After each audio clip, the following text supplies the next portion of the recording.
Hey everybody, what is going on? Hexlex here. I got another Master Duel video for you. Coming off a top 8 finish of the latest Deck Master Cup. I just finished my last match maybe 15, 20-ish minutes ago, and I wanted to get right into talking about the tournament and my deck. And we're gonna go really in depth this time. I'm gonna show you every single game from Swiss and also my top cut games, and I'll break them down with you. But before that, I'm gonna show you the list here. I played for all 10 rounds of Swiss, as well as game 1 of each top cut game, because those were best of 3. This list you are seeing right here, which is for Snake Eye Yummy. So my decision to play this deck came off of a 12-game win streak I had the night before the tournament, where I climbed up from Diamond 3 to Master Rank by winning 12 games in a row with this deck. By the way, I do have a video coming out in a couple of days that will highlight some of those replays, but if you're interested in seeing it now, go ahead and hit the join button down below, and that way you can join as a YouTube member, and then you will get to see all videos as they're uploaded rather than released. And I tend to upload in batches. Even though I release a video every single day, I'll upload typically multiple videos once every few days, or sometimes even up to a week in advance. So again, if you want to check out the content early, as well as get your name featured at the end of every video and see some members only content, make sure to join as a member. But anyway, yeah, so like I said, I was messing around with this deck the night before on Ranked Ladder, and it performed very, very well. Like I said, 12-game win streak, and I thought, especially because a lot of those matches were against Vanquish Soul Canine, that this would make a good deck for the tournament, and I ended up being right. So the thing about Snake Eye Yummy that a lot of people probably don't really think about right off the bat is, like, a lot of people still think of Snake Eye as a rogue engine, because it's been pretty rogue ever since Oak got banned, and especially after Appaloosa got banned as well. But Oak is back now, so the Snake Eye engine is at full power once again. The only thing it doesn't have is Appaloosa. And so again, the thought process I think a lot of people had is, well, if Snake Eye can't go into Appaloosa, it's a little bit too, flimsy. But my thought process was, okay, well, even if we can't go into Appaloosa, we can still just go into full Yummy combo. So that, to me, definitely seemed worth it. I actually did cover a build very similar to this, and I posted a combo guide for it and a couple other Snake Eye variants. I'm going to leave that down in the description below. So if you want to see a combo guide for this deck of how Snake Eye Ash or any of the other Snake Eye starters can get you to a full Yummy end board, plus the Barone and the Flamberge with the Promethean Princess in the graveyard, check out that video linked below. But yeah, I mean, it's two very, very powerful engines that can spit out a ton of bodies, so I kind of figured, why not just play them together? And of course, they have a lot of very natural synergy, right? A lot of times when you lead with your Snake Eye plays and have like another random Yummy monster in hand, your opponent will end up throwing all of their hand traps at your Snake Eye plays, and then you can always just make Link Kribo, special summon your Yummy monster, and then pop off anyway. So let's go ahead and start breaking the deck list down. I'm going to start with the various engines. So for the Snake Eye engine, we're on 1 copy each of Snake Eye Ash, Snake Eye Oak, and Snake Eyes Poplar. We've got 3 copies of Diabellstar the Black Witch, and then 1 copy each of Bonfire, Original Sinful Spoils, Divine Temple of the Snake Eye, and Wanted Seeker of Sinful Spoils. As well as, of course, I forgot Flamberge and Snake Eyes Diabellstar. So the Temple plus the Snake Eyes Diabellstar look a little bit bricky, but by playing these cards, we're able to make our combo line totally Nibiru-proof. Not only do I demonstrate that in the combo guide linked below, you're going to see evidence of that in one of our Swiss games here. But on top of that, we also have, of course, the Yummy engine, which is going to be 3 cups of Yummy, 1 cookie Yummy, 1 Lollipo Yummy, 2 Marshmallow Yummy. Then we have, let's see, the 1 Yummysmint Mignon, 1 Yummy Surprise for the main deck. So, kind of a lighter Yummy engine, 1 of each cookie and Lollipo, similar to Mitsurugi Yummy, because our Snake Eye engine, while not the most expansive engine, does require a fair bit of main deck space. I have actually considered playing a second Cookie Yummy, because again, if your Snake Eye plays get disrupted, it's really good to have one of these Yummy monsters that can special summon themselves from hand, especially the ones that do it without activating as an effect, because that plays around Canine cards. But yeah, having more of these is always good for bridging between plays if you get disrupted. Alright, so that's going to be all of the engine cards in the main deck. Now, for the off-engine in the main deck, we've got 2 Droll and Lockbird, 1 Maxi, 3 Ash Blossom and Joyous Spring, 1 Ghost Bell and Haunted Mansion, 2 Mulch Army Purlia, 3 Mulch Army Fuelos, 1 Nibiru the Primal Being, and 3 Infinite Impermanence for the hand traps, as well as Triple Tactics Talent, Called by the Grave, and Cross That Designator for the remaining off-engine spell cards. So, as far as the hand traps go, with Canine Izuna being so prevalent in this meta, not just in Canine decks, but even a lot of other decks like Yummy builds are playing Canine Izuna and Lupus to go into a rank 5 on the opponent's turn, particularly during their turn 1, right? So, my thought process is, if you're gonna be activating a monster effect in the hand, it's gotta be a really, really good one, right? So for our hand traps, a lot of them are, for the monster effects anyway, effects that are very devastating and can have an impact throughout the whole turn, right? The Drolls, the Mulch Armies, and the Nibiru in particular. The only other monster effect hand traps we have are 3 Ash Blossom and 1 Ghost Bell. Ash Blossom and Ghost Bell, I don't mind as much because they can also stop the Izuna, right? Ash Blossom can stop Izuna from sending to the graveyard, and then Ghost Bell stops Lupus from coming out of the graveyard. But these 4 are really the only like kind of low impact monster hand traps I have. And that's definitely by design, right? Because in this meta, like I said, if you're activating a monster infect in hand, you want to make sure it's really, really good because you've likely just turned on your opponent's Canine Izuna. In that regard, Mulch Army Purlia I think is fantastic in this meta. It was a great help in both my ranked ladder climb as well as my tournament play. And it's very good against both the Canine engine as well as Yummy. And Yummy, of course, is very prominent right now because it has a really good Canine matchup. Infinite Impermanence, while being a relatively low impact effect of only a single monster in the gate, is a trap card, meaning that if you activate this from hand, it actually doesn't trigger the Izuna, right?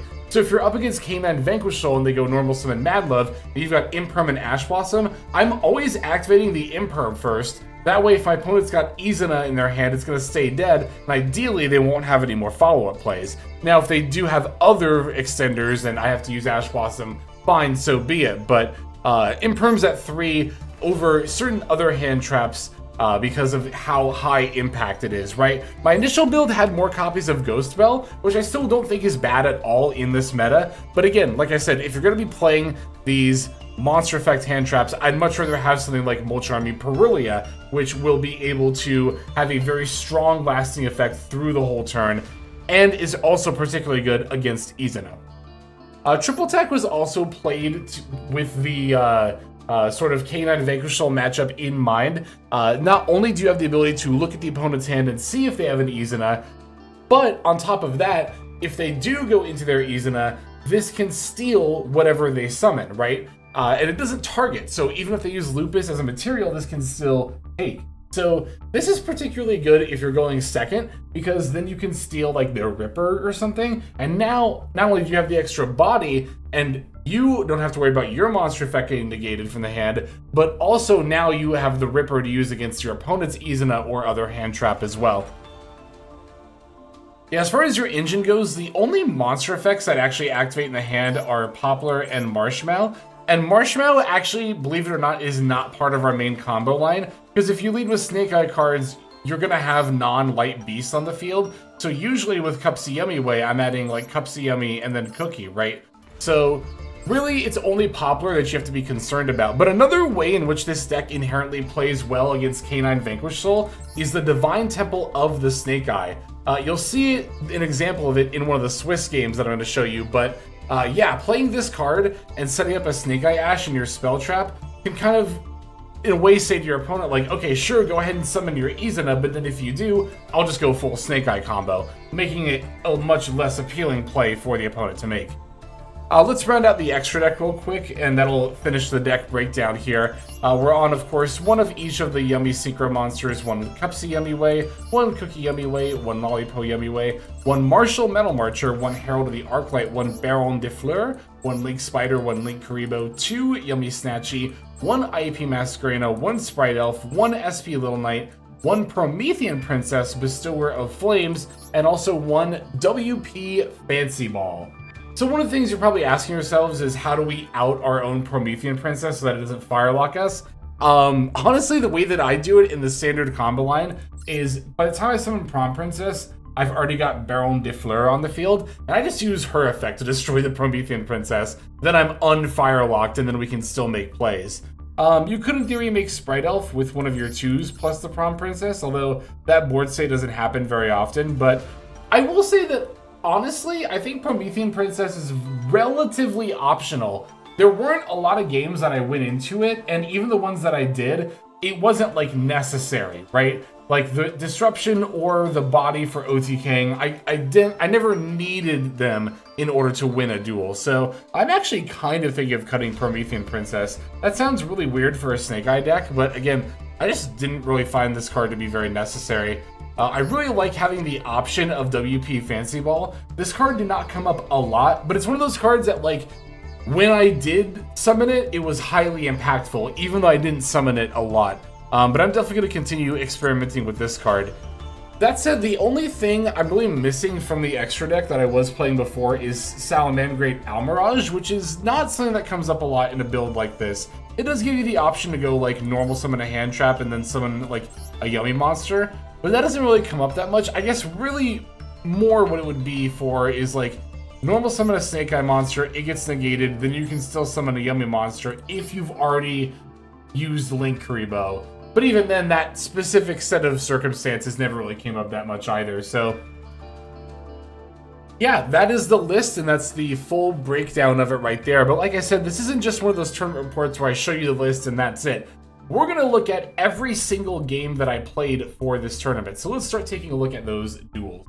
Alright, we're going to get right into our Swiss games. I'm actually starting with round 2, because my round 1 opponent conceded really quickly. I went first and they used Ash Blossom, and they conceded when I used Call By, so I didn't think there was too much of a point in showing that game. We're starting with round 2 against Zeta, who's on K9 Vanquish Soul. As you can see here, I opened with a ton of Yummy monsters, all 3 copies of my Cupsy Yummy, but we also got the Diabell Star. So usually what I like to do is I like to start with the plays of one engine and then pivot into another one. So whether I start with Snake Eye or Yummy is kind of hand dependent, and whether or not I think I'll need my normal summon, but I tend to like leading with Yummy if possible, because then you have the opportunity to work in the Marshmallow Yummy and actually make use of its effect. But yeah, when you're playing the Yummy side of things, it's pretty standard up to the point where you summon Herald of the Arclight while you have your level 2 Yummy Synchro monster in play. Now I'm going to deviate since I have my negate up, and I'm going to make the Diabell Star, sending away the minion, setting the OSS, and then now we can begin our Snake Eye plays. I do still like working in Snake Eye plays even if I open Yummy stuff, because the point of Snake Eye is not just to pivot into Yummy, but again, we're also adding multiple layers of interactions on top of the Yummy board through our Snake Eye setup. And the most important one is going to be the Baron de Fleur. Having a second Omni Negate alongside your Herald is so important. So yeah, we're definitely going to make some Snake Eye plays, even though we already have access to all of our Yummy stuff. Now, thankfully, this opponent doesn't really have much in the way of hand traps, so we're not really getting interrupted here. But another pro of this deck is that it plays very well into hand traps, even with this hand, right? If my opponent had stopped my Yummy plays, we would have simply special summoned the Diabell Star and then gone into Snake Eye plays. And the best part about that is that you could then pivot back into Yummy once you're done doing Snake Eye stuff. Alright, so here's the Baron de Fleur. Flamberge is going to trigger here, summoning our level 1 Snake Eye bodies. Now here, I did make a little bit of a misplay. Like, I popped the Link Karibo, thinking I would need to do so in order to make the total amount of room that I needed. But actually, I could have just linked off one of the level 1 Snake Eye monsters with the IP in order to make the Sprite Elf. Definitely overcooked a little bit with this one, but that's all good. We're going to synchro for the Lollipo. I think that was my misplay, was going into Lollipo after making like Sprite Elf and stuff and not before. Alright, so here we're going to make the Little Knight, because we already used IP Masquerena. That was definitely another misplay. Well, I remember looking back on this game and thinking that, oh, I was supposed to make Elf first, then synchro into Barone, because I already had Herald on the field. If I'd done it in that order, I would have had enough room to make all of this and still have IP up instead of SP Little Knight. But honestly, it's not that big of a deal, just because of the sheer amount of interactions we have on a board like this, right? So my opponent led with the field spell to try to bait me into using my Omni Negates, but that was actually a little bit of a misplay, because now I know that when they summon the Mad Love, 1, they're only adding a Snow Devil, nothing important. 2, I can use Little Knight on the Mad Love, and now they can't use the field spell to add more Vanquish Soul monsters. We can use Barone to negate and pop the Jokel, and that is going to be it for round 2. Again, remember, round 1 was a bit of a non-game. Yeah, again, round 1 was just, I summoned Cupsy Yummy Way, they Ash Blossomed, I Call By, they conceded. That's literally all that happened. So, round 3 is going to be up against Dragonmaid Dracotail. And my opponent here, the Mega Yorn, was actually in top 16. And I glanced at the top 16 tables as they were playing after I finished my match. And I think this was the only Dracotail deck in Top Cut. Which kind of makes sense, right? Because of the fact that K9 is good against Dracotail, it makes sense why we saw more K9 and Yummy, right, than Dracotail. Alright, so they are going to manage to stop my plays because we only really opened the OSS as a starter, but their hand is also pretty light on plays too. So they're going to go Parlor Dragonmaid. I'm going to flip up Imperm to negate it. And they are going to link away for the Spirit. I did consider throwing out the Maxi to counter the Link one, but I decided I wanted to commit a little bit more because I really wanted some draws, right? Like, if I had thrown out Maxi against the Parlor and then they pass without giving me draws and I top deck another hand trap here, I'm in a really bad spot. So we're going to wait for the spell card and chain Maxi to that. And they are going to continue summoning and making the Ladies Dragonmaid here. We did find a Lollipo off that first draw, so that did end up being pretty good. Chamber is going to summon, giving us a yummy surprise. And I'm going to chain Nibiru to the changeover. That way they can't fuse the monsters on the field. This will keep them off of Shiyu. And the changeover will either not have the materials to fuse or they'll be forced to fuse from hand. We can see from their hand that all they have is a 5 mana, so no fusion summon for them. We're going to activate the OSS here, putting back the Poplar and adding the Snake Eye Ash, which is nice because now I can still go full Snake Eye combo because everything is back in the deck that I need now. Or rather, a lot of it is still in there because my Snake Eye combo got stopped so early during their turn. By the way, if you're wondering why I can see my opponent's hand in the replay here, it's because we played in dual rooms, of course, being a tournament. Dual rooms are different than ranked ladder. The replays do actually show your opponent's hand, which is really, really nice for analyzing your own tournament games. But yeah, this was the one game of the whole tournament where I didn't even need like half of my deck, right? Although this did happen a couple of times when I played on ranked ladder as well, where you don't actually need all of your engines necessarily to be able to win the duel. Like, Snake Eye is still an excellent engine/deck in its own right, and can OTK opponents without the help of Yummy cards. This was like the one time I summoned, well no, there was 2 times I summoned Promethean Princess in the tournament. This is one of them, so like, that's kind of what I meant during the deck breakdown when I was like, Prom Princess is like kind of optional, because again, although I technically OTK'd with her here, I didn't need to. I still had plenty of plays in hand. Okay, going into round 4, so it's 3-0 at this point. As you can see, I got pretty lucky winning a lot of coin flips, although I will also say that in the first 2 Deckmaster Cups I played in, I didn't win a single coin flip between the 2 of them. I think I played a total of 8 rounds between those 2 tournaments and lost all the coin flips. So the good luck here was due, don't worry. So this is a good example of exactly what I was talking about in the deck breakdown, right? I knew I was going to lead my turn with Special Summon Marshmallow Yummy from hand. So, and especially because I don't have any other Snake Eye cards in my hand, what I'm actually going to do before that is play the Divine Temple, put Snake Eye Ash in my spell trap zone, then activate Marshmallow Yummy. Then when my opponent activates Izuna, like they did here, now I can Special Summon the Snake Eye Ash. And yeah, they can use their Nosh Knight to absorb my Marshmallow Yummy as a material, but that doesn't matter because now I'm resolving Snake Eye Ash and I can just go full combo anyway, right? And let's take it a step further. Let's say my opponent had, even though K9 and Vanquish Soul would never play this, let's say they had an Effect Veiler and negated my Snake Eye Ash. I could still link it into Link Kuriboh and then special summon the Lollipop Yummy in my hand, and that's boom, full Yummy combo through yet another hand trap there. So this deck, this is exactly what I mean when I say this deck is so good against K9 Vanquish Soul. You wouldn't think that such a, you know, combo-oriented deck like Snake Eye and Yummy together would be able to play through something that can play on turn 0 and has like multifaceted layers to it. But because our engines are both so robust, we can just push through each of these layers of interactions and combo out anyway. And I mean, yeah, things are just not looking good for my opponent at this point. Like, I'm going to use the Flamberge to push back the Nosh Knight, because I'm not going to even need to use Flamberge to place the IP Masquerena. I'm just going to end with the IP Masquerena on my board. We're also not going to make Promethean Princess here, because we're going to do the Yummy Snatchy effect first, which is another reason why Promethean Princess doesn't come up a lot, right? If you like activate the Yummy Snatchy effect first, then you won't be able to summon Link 3 or higher for the rest of the turn. But again, not having Prom Princess is not that big of a deal at all.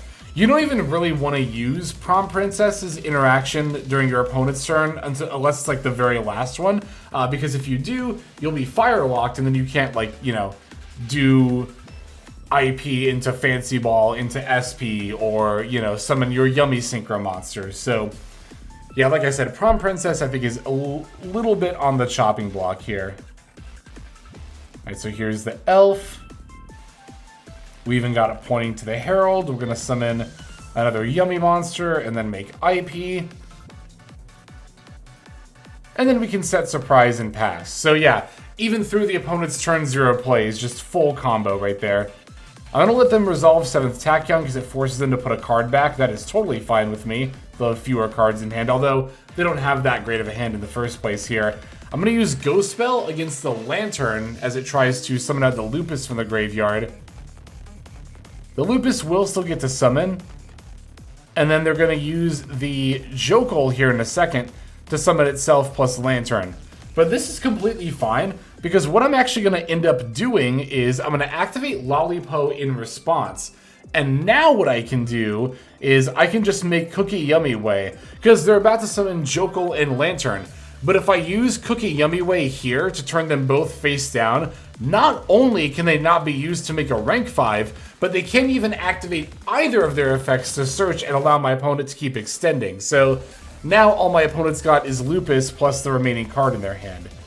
They are going to turn Lupus into the Typhone, which is a little bit scary, but like again, if you look at the grand scope of our end board, like Typhone getting rid of our Baron plus Herald is not that big of a deal. I went into Little Knight here, totally forgetting the Typhone still had the Lupus as a material, or just, not even still, it just has a Lupus as a material. So we'll have to banish one of the face down cards, but it's really not that big of a deal because, again, all they're really going to do is battle over the Herald here. And I thought they were going to bounce the Baron, but they actually, I think, go after the Sprite Elf, if I remember right. Yeah, so we're resummoning our stuff, including Cookie Yummy, and I'm just going to use that to destroy the Typhone, now that it no longer has a Lupus as a material. End phase, we can Surprise, and then cycle the Marshmallow, add back the Surprise. Alright. Going into our turn here, and yeah, I mean, at this point, we're pretty much just going to finish them off. Not too much else left to it. There it is.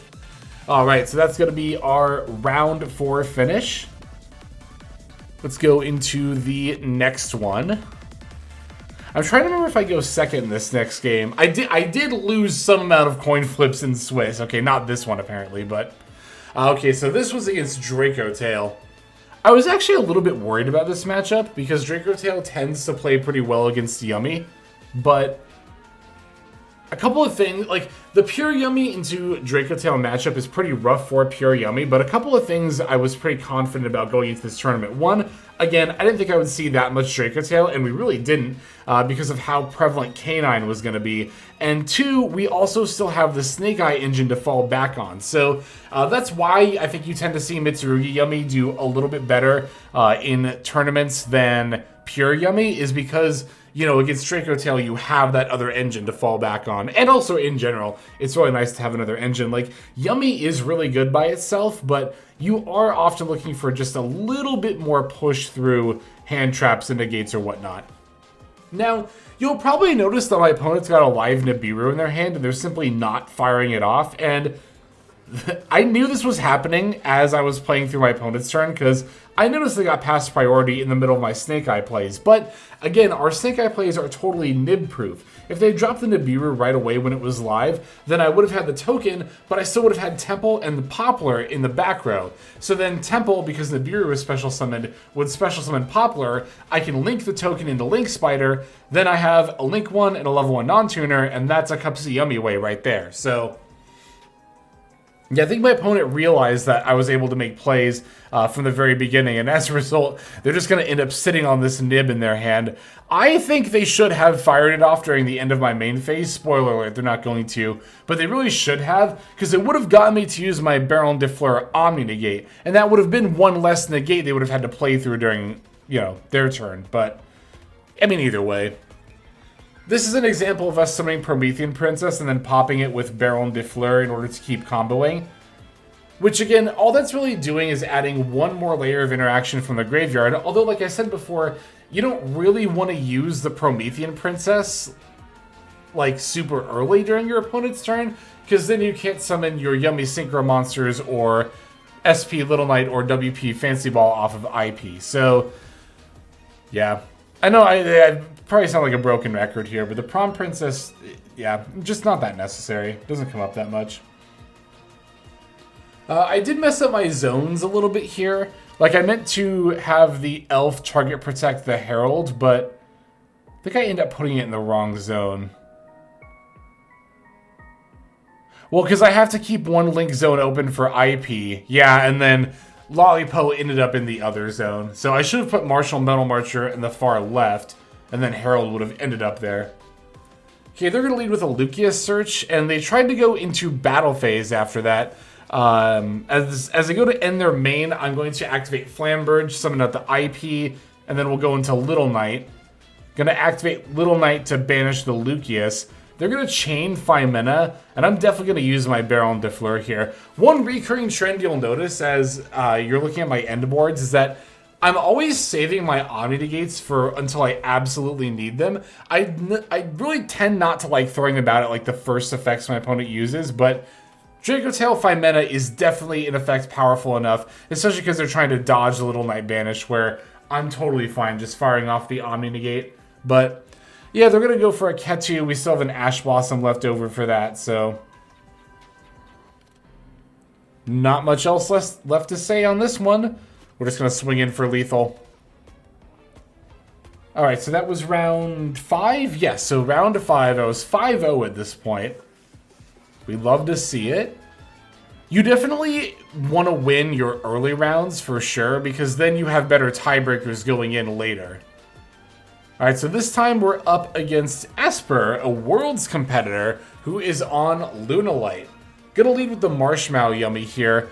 Was a little bit risky with this hand, because as of always, you know, I'm thinking of K9 Izuna. Obviously didn't know my opponent was on Lunalight going into the game, but I figured even if my opponent had Izuna, usually if they have Izuna against Marshmallow, they'll just go straight into Valen and turn it face down. But here we still had normal summon plus OSS, so that's why I was fine leading with Marshmallow there. Yeah, just always got to be thinking about K9 Izuna. whenever you go to activate any monster effect in hand. It's always just got to be the forefront of your mind. Okay, so here is the same setup we had in round 2, where we're going to make Herald, and then after that I'm going to go OSS and then do Snake Eye plays.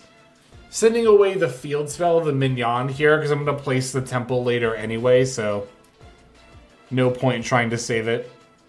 It's a little unlucky that we have both Oak and Snake Eye Diabell Star.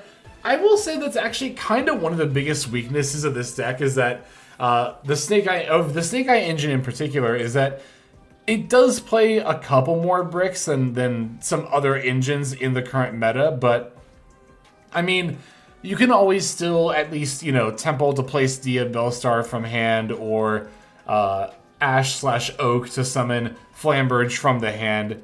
So they're not like total bricks. You can still move them out of the hand, but obviously you still don't really want to draw them ever. Part of me almost considered going up to 41 or 2 cards because of that, but I decided to keep it at a tight 40 because of how good it is to open like a Snake Eye starter plus a Yummy monster, and I wanted that to happen as often as possible. Yeah, so here you see make the Elf, then the Baron de Fleur, then you have enough room for everything. You're literally seeing me, you know, learn how to set up boards in certain situations mid-tournament. Alright, so they're going to leave Normal Summon and Fractal, try to go to battle phase. I'm going to, on the Fractal Summon, use Temple to pull up the Poplar and then go into Linkuriboh. Now they can't just battle into Herald or IP, they're going to have a little bit more than that.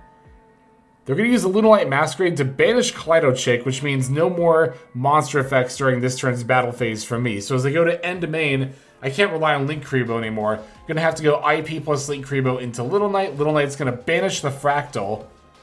They're going to go for Polymerization. This is definitely the kind of effect I am super down to negate with Baron de Fleur.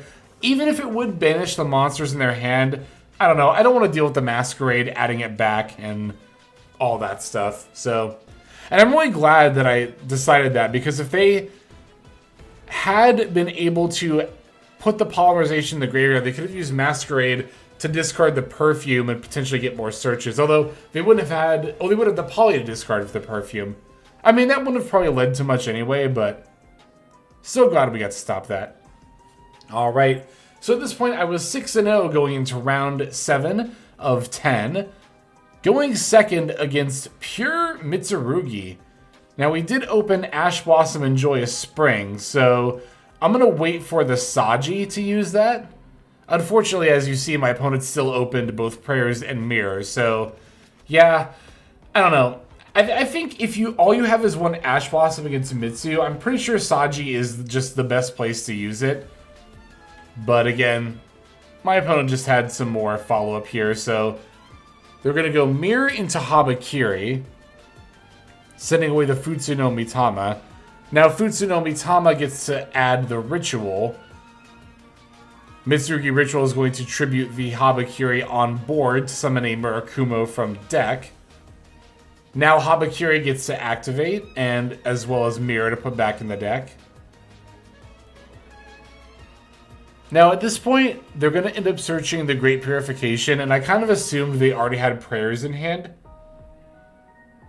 Linking Aramasa plus Habakiri into the IP Masquerena. Set 2 and pass. So I knew one was Great Purification from the search, and based on that, I intuited the other was likely going to be Prayers. Gonna lead with Divine Temple, trying to set up the Snake Eye Ash to have a follow-up play when they summon a monster, but they're gonna actually use the Great Purification on it. Which honestly, I was a little relieved to have that negate out of the way so early. Murakumo is gonna revive off of its own effect, and I think here's where I misplayed. I should have activated Triple Attack. Instead, I activated the Marshmallow Yummy effect, but really, if you look at my hand, I don't have another good normal summon here. So what I should have done is I should have activated Triple Attack. Then it doesn't matter if they go into Little Knight or not. I steal Murakumo if they don't. And then I don't... Like, if they don't go into Little Knight, I steal Murakumo, and I don't have to deal with, you know, the Prayers. If they do, then I can take Little Knight, and all they have is Prayers, and that would stop my Marshmallow Yummy, you know, normal summon play. They would go Prayers, revive Murakumo, board wipe the Marshmallow Yummy, and then I could still do Snake Eye stuff as a follow-up. But unfortunately, because I triple attacked later rather than sooner, now I have to deal with Murakumo board wipe and Little Knight, and that I'm not able to push through. So yeah, this game was actually totally winnable, but I think that was my major misplay, was, again, not activating the triple attack when it was just IP plus Murakumo on board. I even thought about it too, and I was like, well, but I should try to special summon Marshmallow. But again, what I should have recognized that I could just normal summon it because I didn't have another normal summon in my hand anyway. But you live and you learn. I mean, that's one of the best parts of playing in tournaments, and also one of the best parts of getting to record and then review your tournament games. Thank God for the replay feature in Master Duel. Holy. So yeah, I'm gonna pretty much just have to end on Link Kuriboh Snake Eye Ash pass, and at this point my opponent has more than enough gas to be able to push through my board. I'm not gonna surrender even though I know I'm about to lose, because I don't know, there's always a chance your opponent could disconnect. I mean, as much as of a game factor as that is, I've seen it happen to people in tournaments before. It's rough, but it does happen, and a disconnect does count as a loss for the person who disconnected. So if you're not running out the clock and it's still Swiss, I say, yeah, don't surrender right away. Just let your opponent play it out. Now, for Top Cut, that's a little bit different, but we'll get there. Alright, so that's going to be my first loss. We're 6-1 at this point, but I was still feeling extremely optimistic. Because as long as I only lost one more game up to this point, then we could easily still make Top Cut. So, okay, this time we're going to be up against K9 Crystron, and this is going to be one of our more back and forth games from the tournament. I think it's a 5-turn duel. Gonna lead with draw phase Wanted. Opponent's gonna throw out a Perulia, which I'm gonna Ash Blossom. And there is the Diabell Star. Leading with Marshmallow, which does unfortunately trigger the Izuna. But I was fine with that because I still have another Yummy monster to potentially normal summon. And also Oak might potentially be a normal summon here as well. But again, if you lead with Marshmallow, as you can see, pretty much everybody goes into Valen and just turns it face down. But here, we can even get the face down Marshmallow off the field with the Diabell Star. The Snake Eye monsters need to send another face up card, but Diabell Star can send any card on the field to the graveyard, even if it's face down. Alright, so after I add Poplar off the Snake Eye Ash, they're going to throw out their Droll and Lockbird. So no more searching, so I can't grab Temple here, but we're still going to link the Poplar into Link Kuriboh. Then we can go summon Oak, revive the Poplar. Didn't use Poplar's effect for that reason. I'm going to link the Ash plus Poplar into IP Masquerena. Now we can activate the Poplar effect. And now I'm going to use Oak to send away the card that Poplar placed for the Flamberge. So here, I'm not going to make the Promethean Princess because I don't really have an easy out to it. Instead, I'm going to special summon the Lollipo while the, while the Link Kuriboh is still on the field. Make Lollipo Yummy Way, go into the Martial Metal Marcher. Use that to revive the Lollipo again. Now we can make Herald of the Arclight. And now I'm going to sink the Lollipo Yummy Way plus Flamberge into the Baron de Fleur. Unfortunately, the Valen has a Lupus as a material, so it's untargetable. And I'm not able to just destroy it with the Baron de Fleur. But what I can do is I can make Elf with IP and one of the Snake Eye monsters. Then I can revive IP with the Elf, because my opponent controls a monster. And I'll turn the last Snake Eye monster into Link Kuriboh before passing over to our opponent. So they're going to normal summon Tristaros, try to move to battle phase. I'm going to go Elf for Lollipo, then IP to Link summon into the WP Fancy Ball. presenting both a negate as well as the opportunity to make Little Knight. They're actually going to battle over the Fancy Ball after using Tristaros to force the Link Kuriboh. And now they're going to overlay the Valen into Zeus, now that it's battled. Zeus effect gets to activate. We're going to use the Baron de Fleur to negate and destroy that. They're going to use Tristaros. I'm going to use the Herald against that. And really hope they don't have any more follow-up. But unfortunately, you can see that they do. The Chaotic Elements is still in their hand. And that's going to let them search up the Lantern, the K966B Lantern. And they do still have that Lupus in the graveyard, as well as Izuna. They're going to revive the Izuna. Lantern gets to activate, adding a case for K9. Now they're making another rank 5, which ends up being Jax. Now, thankfully, they tried to go after the Elf with Jax, forgetting that I used IP Masquerade to make it, so that Sprite Elf can't be destroyed by card effects. After using a case for K9 to add Naroi and setting Imperm, they're going to go for the Typhoon, and they actually used Typhoon to bounce the Elf, which I was really surprised by, given the Baron directly threatens the Typhoon. I can't use the effect during the standby phase, otherwise I could have brought back a Yomi monster and just won here, but we'll still get a draw from our graveyard wanted effect. Diabellstar, I'm not going to bother summoning for more damage here. I'd rather set the call by, have that for some potential plays, and now that I only have one card in hand, they can't normal summon the Naroi. On my opponent's standby phase, I'll swap out Baron for the Herald here, which is great because they top deck Jokel, so now I can use Herald to negate and destroy Jokel. And now all they have left is a Naroi they can't summon. Alright, passing back over to my turn, we're going to top deck a Cupsy Yummy, and that is definitely going to be enough to pop off and just go full combo here. Full combo into an OTK as well.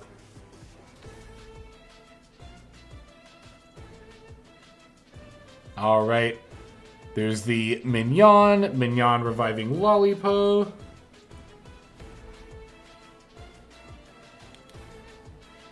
There's Cupsy Yummy Way. Cupsy Yummy Way is going to get the Cookie and the Marshmallow. We can just discard the Diabellstar. We don't need it at this point. Now, I did get a little bit sloppy with the OTK. I just used a surprise to revive Marshmallow, and I was like, yeah, I can't battle with it, but I think that should still be enough for lethal, right? Lupus, I knew I could just call by, so I wasn't worried about that.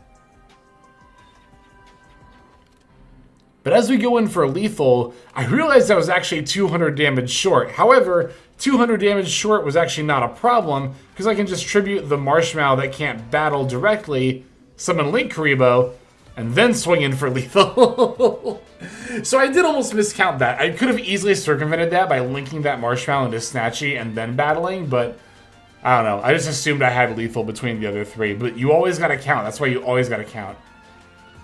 Alright, going second against K9 Vanquish Soul again here. Had Droll and Fuelos, and I decided to just go ahead and use the Droll here.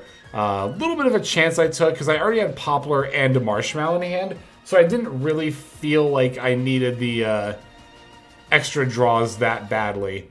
They did get to look at my hand with Naroi, which sent away a case for K9, and they're going to make Ripper, and then pass back over to me.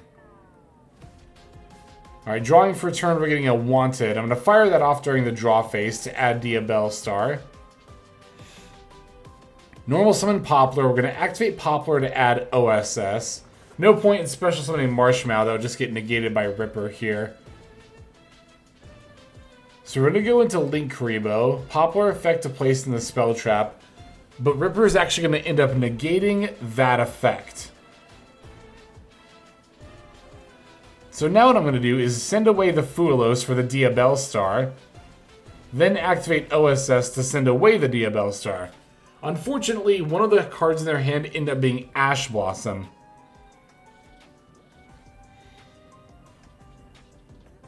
We can still use the Wanted in order to draw. But yeah, all we really find here is an Imperm. So yeah, looking at my opponent's hand, there's a lot of Mulch armies in it. It doesn't seem very live, but Alas, my hand wasn't really that great either. They're going to try to use Ripper to find some more plays. I'm going to use Imperm to put a stop to that. Lantern Effect's going to activate, reviving the Izuna. And I mean, at this point, they pretty much have lethal on board. I mean, yeah, I still have the Linkuriboh, and they still need to get rid of that, so I can't use the effect, but I figured they probably wouldn't have too much trouble doing that.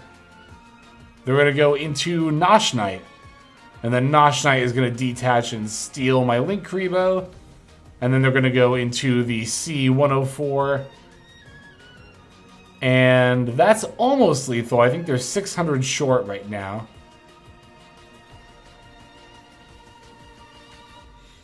Okay, yep, here's the Umbral Horror Masquerade. It's going to activate, popping their Case for Canine, which will set the Forced Release. There's Jokul. Oh, they can normal summon Jokul, right, of course, because I have 2 cards in hand. So yeah, that's just going to be lethal right there. So I was going into round 10, needing to win this round in order to make top cut. Very, very antsy, and I didn't feel any better as I saw I was up against DB Grinder, who is, of course, you know, very well-known Worlds player. And I was kind of like, ugh, but we won the coin flip, so I was happy about that. We're going to lead with normal summon Marshmallow here, because I don't have another normal summon in hand, and I didn't know if they were on Izuna.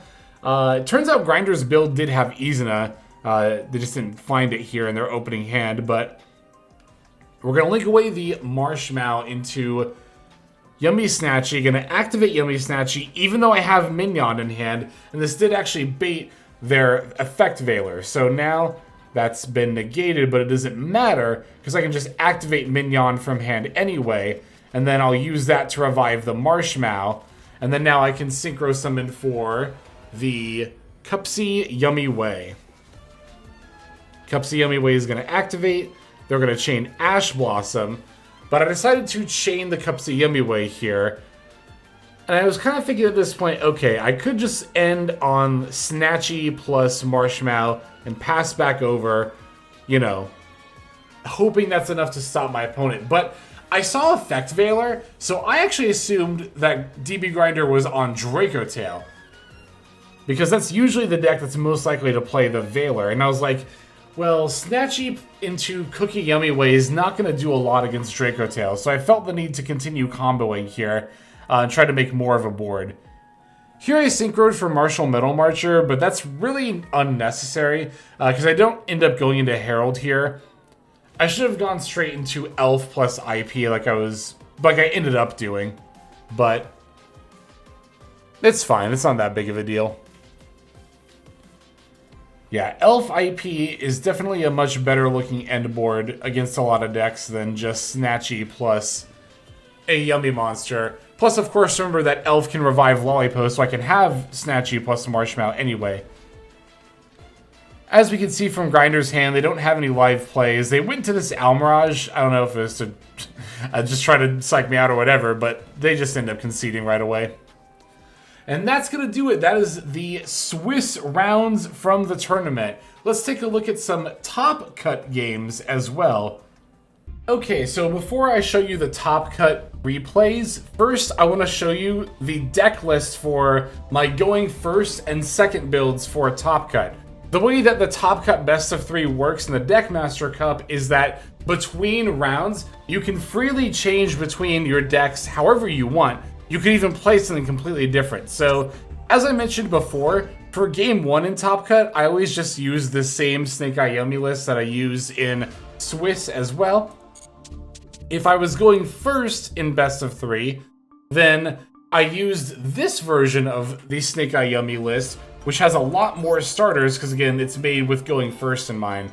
Also, like Gamma. I put in Ogre and another Ghost Spell for counter plays against Izuna and Lupus. It's kind of the whole idea behind that. Another triple attack, 1 for 1. Again, just more stuff to help you going first. Now, for going second, I decided my best bet was to switch over to Vanquish Soul Canine. And this build specifically, I cut out a couple of things like the Force Release and the Snow Devil, because again, we're planning on going second. I don't really want to open cards like that going second.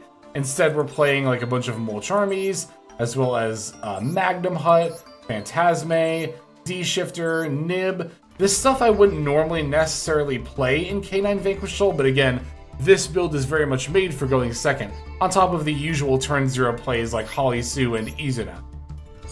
So yeah, wanted to show those real quick before we take a look at the top cut games. I think we're just going to go straight on into those replays here. Alright, so this was my top 16 match against Saber Umu. I lost the coin flip, which is not ideal, I mean obviously, but especially for Snake Eye Yummy. Like this deck, if I win the coin flip, I just feel absolutely unbeatable.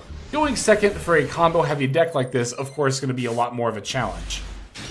But we did open double Fua, so that was really good to see. Opponent led with Engage. I was thinking, okay, so it's either going to be actually Sky Striker or more likely Yummy. When I saw the Hornet drones, I thought Yummy, and of course, same with Volleyball. We're going to fire off the first Fua. They're going to chain Ash Blossom, so we're just going to fire off the second Fualos as well.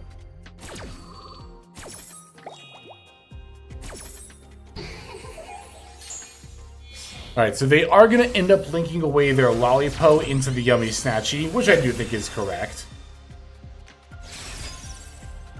Drawing another Cupsy Yummy, not ideal, but not the end of the world. I could at least normal one and special the other. And they're going to synchro into the Cupsy Yummy way. What's funny is I even said out loud, top deck Ash Blossom would go crazy here, and then that actually just happened. So, yeah, we're going to use the top decked Ash Blossom to negate their Cupsy Yummy way. They're going to chain to revive their Snatchy plus Lollipop, which is totally fine.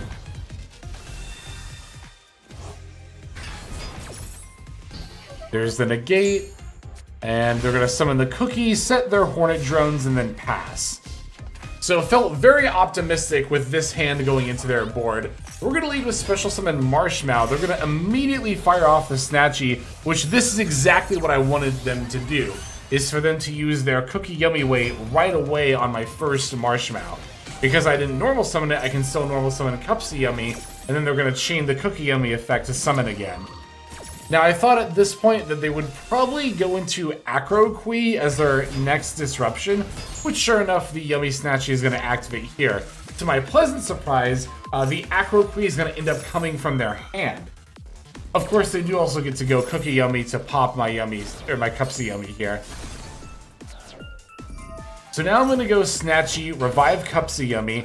I did this intentionally, even though I have OSS in hand, because I didn't want my opponent to know I had access to another engine. Again, this is one of the big strengths of Snake Eye Yummy, is that you start with entirely one engine, your opponent throws everything they have at it, and then you go, here in a second, as soon as they're done searching, you can just go, in this situation, activate Mignon. They're going to chain Cupsy Yummy way, but then after that we're just going to go activate OSS, and then just go full Snake Eye combo. Alright, there's the Marshmallow and the Snatchy again. They can add back the Mignon. I don't care about that. Okay, here is OSS. Sending away my Mignon for Snake Eye Ash. Now we can go Ash for Poplar. Poplar effect the special. And what's also nice is that I can still special summon this Cupsy Yummy in my hand later on once I have a Link 1 monster in play. Again, these engines just play so well bridging between one another. It's just fluid, seamless. But now I'm just doing pretty standard Snake Eye stuff. Gonna summon the Snake Eye Diabellstar. Didn't activate Poplar's effect the first time it was sent, but I'm gonna do it the second time it was sent. You typically, if you have access to Snake Eye's Diabellstar, you don't activate Poplar the first time, you do it the second time.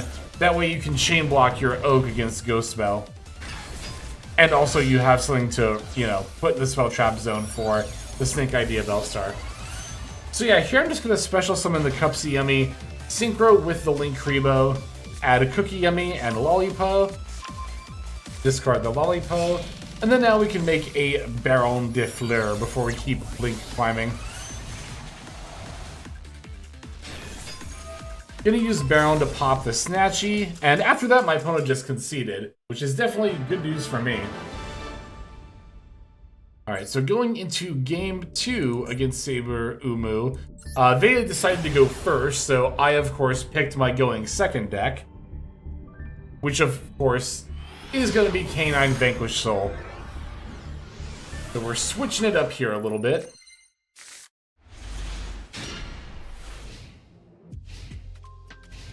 Alright, they're going to lead with normal summon Cookie. I'm going to chain the Fuelos here, which is going to end up resolving. They're going to link away the Cookie Yummy into the Snatchy. And we're going to have a lot to do in response to this. First of all, I'm going to fire off the Perulia that I drew off the Fuelos. That way, if they have any follow-up from hand, I can get some draws off of that. They're going to place the Minion, and after that, I'm going to start doing Vanquish Soul stuff.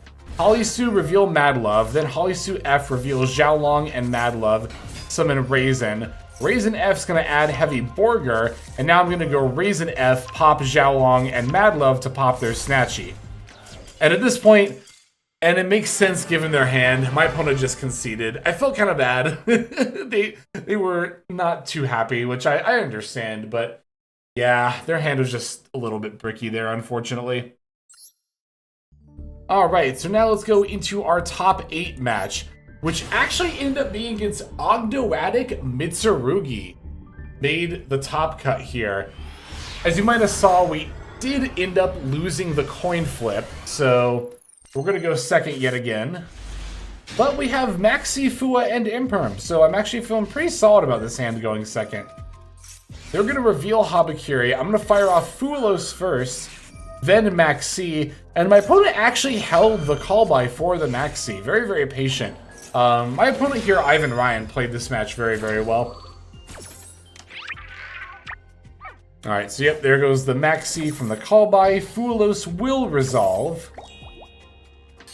And Habakiri is going to summon Saji, then tribute it, of course. We're going to find another Imperm off our Fuelos draw. They're going to search up a Prayers, then activate Prayers, tribute Habakiri to add Murakumo. Now they can go Habakiri effect in order to add the Mitsurugi Ritual, which will promptly be activated, sending the Kusanagi and Night Sword Serpent from deck in order to summon out the Murakumo. Alright, from here they're going to go Kusanagi Chainlink 1, Night Sword Serpent Chainlink 2, this plays around Ghost Spell. Adding back the Mitsurugi Prayers, they're going to use Ogoadic Daybreak, tributing the Night Sword Serpent in order to summon 2 of the Ogoadic tokens. Now that they have a banished reptile monster, Ogoadic Daybreak can shuffle it back into the deck, and they're going to mill the Aron, Ogoadic King. That's going to tribute the Habakiri, or the Murakumo rather, plus 1 of the tokens in order to summon. Murakumo is going to add Great Purification and then Revive. Now it's going to get linked away with the remaining token, and this will make the IP Masquerena. So it's going to set 3. After I draw them, they try to use the Aron effect to make me discard a card. We're going to use Imperm to not have to discard a random card here. Obviously, if I have 2 Imperm, I'd rather give up one of those. And yeah, they're going to set 3 before passing. Draw for turn. I'm going to fire off Imperm on IP before the main phase hits. Now we're going to lead with Special Summon Marshmallow, because I could end up summoning Oak later for my normal summon. Link Marshmallow into Snatchy, just trying to get my opponent to use some of their back row here. Ideally the Great Purification. Well, they can't use Great Purification without a Mitsurugi monster. Okay, so they're going to go Droplet, discard to negate the Snatchy effect. I'm going to go normal summon Snake Eye Oak. They're going to chain Prayers, and I'm going to use Call Blight on the Murakumo. Unfortunately, they can just use Great Purification. Because, yeah, I thought Great Purification had attributed a Mitsurugi monster, but it's any level 5 or higher reptile. So, yeah, no, I was mistaken earlier when I said that, just like I was mistaken during the match here. Unfortunately, there's just not a lot I can really do in response to that, so they're going to get to Murakumo board wipe. Unfortunately, even if I could snatch the effect here, that really wouldn't do anything, and I'm going to end up conceding right after that. Because I knew they had Great Purification to, you know, have all the follow-up they needed. Alright, so going into game 2, This time I get to go first, so I'm on my going first Mitsurugi, my going first version of the Snake Eye Yummy deck there.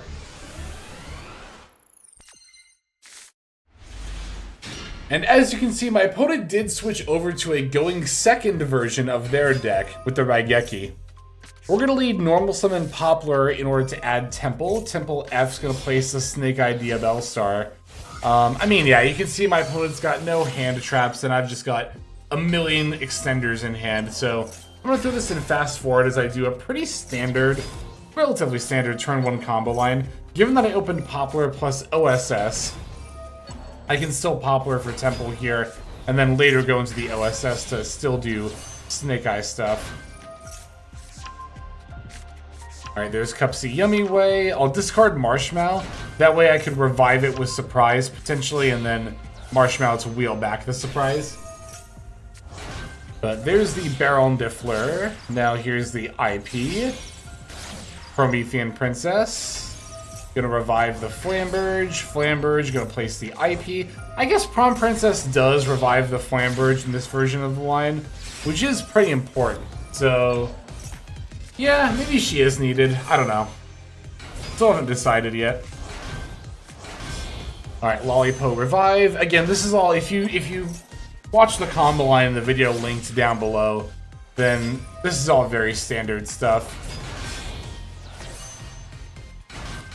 Herald, and I decided to add Linkuriboh to my board here, but that was actually a little bit of a misplay. It's better to have this zone open. That way not only can Lollipo activate whenever, but you can also Flamberge for IP whenever. They're going to lead with Raigeki. I'm of course going to use the Baron Omni Negate against that. I was really scared they're going to have a follow-up board breaker that I'd have to use Herald on, but fortunately they didn't. Although I am going to have to use the Herald against this Mitsurugi Ritual, because I really just did not want them to have access to this stuff if possible. They're going to chain Prayers, tributing a Night Sword Serpent in hand. I'm going to chain the Lollipo here to start getting that part of the Yummy board up.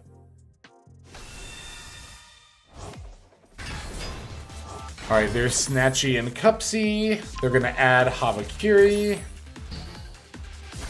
Ritual is negated. Now we're going to go for the Cupsy Yummy effects. Top deck Ash Blossom was great, because now I can use the Ash Blossom against their Havakiri. And now they just have 2 other cards left in hand that I have to deal with at this point. One of them is going to be Ogoadic Daybreak, tributing the Saji to get 2 tokens. But in response to that, I can go Surprise and try to bounce the tokens. They're going to chain Magatama, but ultimately concede, realizing that there was no more follow-up to be had after that point. Okay, now here, since my opponent was choosing to go first or second, I locked in my going second Vanquish Soul Canine deck. However, to my surprise, my opponent actually made me go first. They decided they wanted to go second. And for a second, I was kind of like, uh-oh. They just brought their going second deck again. In theory, trying to counter me bringing a going second deck. Fortunately, my going second deck is just Canine Vanquish Soul. And the only real going second specific card I opened here was Perulia. So, at this point, I just get to do a bunch of Canine Vanquish Soul plays, which, because they don't have any hand traps, I'll fast forward through.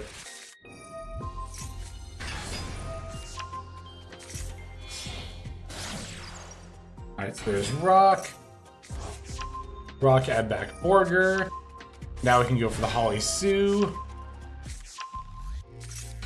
Summon the Raisin. I decided to get the Caesar Valius here. And then use Raisin to reveal to summon Xiaolong. I did it this way because I had the Lupus in hand. So I didn't need to keep the Xiaolong in hand for my Jokel. But at this point I was kind of like mixed, anxious, and happy. I was like, okay, happy I get to just set up a full Canine Vanquish Soul end board, you know, in game 3 of this match, but also a little antsy because I know if my opponent is choosing to go second, they're probably going to have a lot of board breakers they can just use against me. Note that I didn't pop my case for Canine because, as you saw in the deck list earlier, I'm actually not playing Force Release or Snow Devil. That's why I didn't set that up here either. again, I took those cards out because this list is built to go second. Ugh. Yeah, I tried to find another hand trap with the Borger, but that ended up being really greedy because it just made their talents live, and then now they can Dark Ruler no more and just negate my entire board. I did have a moment of hope here where I was like, okay, I can use Caesar Valius to pop this King of the Feral Imps, and then maybe they won't be able to go full combo if I do that. But unfortunately, they just had Prayer's Tribute Murakumo, so they just had enough to go full combo anyway. Yeah, I should have just been a little bit more patient. I mean, I don't know. I guess it doesn't super matter which monster effect I activate first, but if it had been Ripper or, you know, Masquerade, I might have actually been able to halt some of their plays, but yeah, just totally didn't even think about Triple Tactics Thrust or Talent, you know, when I went to use Borger to draw a card. I also kind of contemplated burning with Borger anyway. At this point in the match, we were still at like 6 minutes left though, so we weren't close enough to time where I felt the need to burn to try to get in there. Alright, so there's their Ogoadic tokens. They're going to revive the Futsu no Mitama, going into the Haggard Lizardos. Going to reduce the attack of my Masquerade before going into the Selene Snapper, popping the spell cards. Just fine, don't really care about that. Triple attack is going to rip the Raisin, so now I don't have a fire monster to reveal for the Holisu. Lunalight's going to banish the Jokel from my graveyard. And then they're going to use Mirror to revive the Murakumo to wipe my board. Now remember, Dark Ruler no more means I don't take battle damage this turn, but obviously I'm going to have to really play from an, you know, uphill position.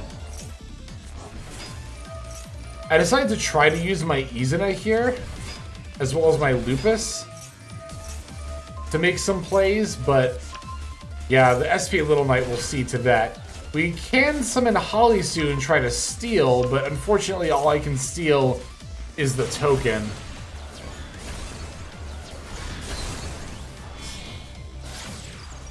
Alright, they're going to go into Chain Coils and then pass. Now, shortly into my turn here, time was called.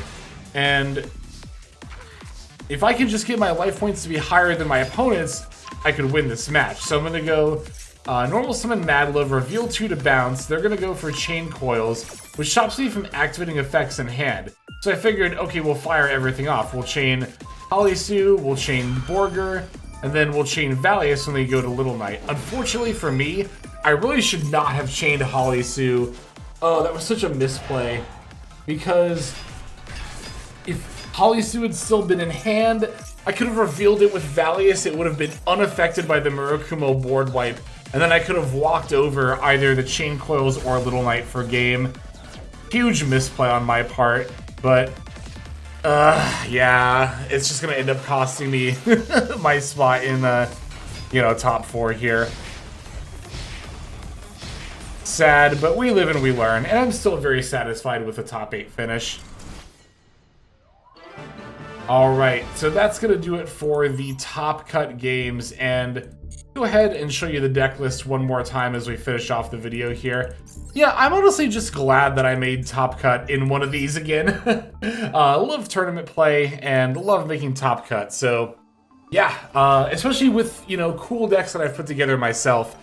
Snake Ayumi, definitely don't sleep on this. I think this deck has a lot of real potential, and you saw that not only in this tournament report, but again, I have an upcoming video where you'll see my win streak on Ranked Ladder with this deck as well. But yeah, that's going to go ahead and do it for this one. Thank you everybody so very much for watching and supporting. I really, really appreciate you all. But that's going to go ahead and end up doing it. Before we end off this video, however, we're going to move to our credits and outro so we can thank those YouTube members and Patreon subscribers specifically for their support.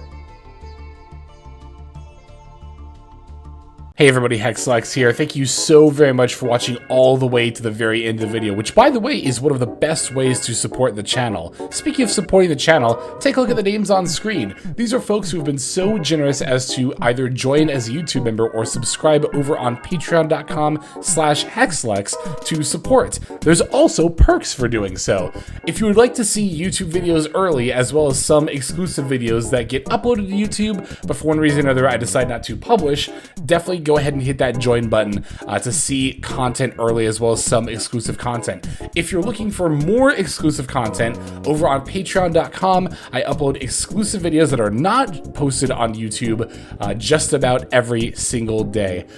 Whether you choose to subscribe over on Patreon, join as a YouTube member, or simply continue to watch, your support is greatly appreciated. Thank you so very much. But for now, this is HexLex. I am signing out, and I hope that you have a fantastic day.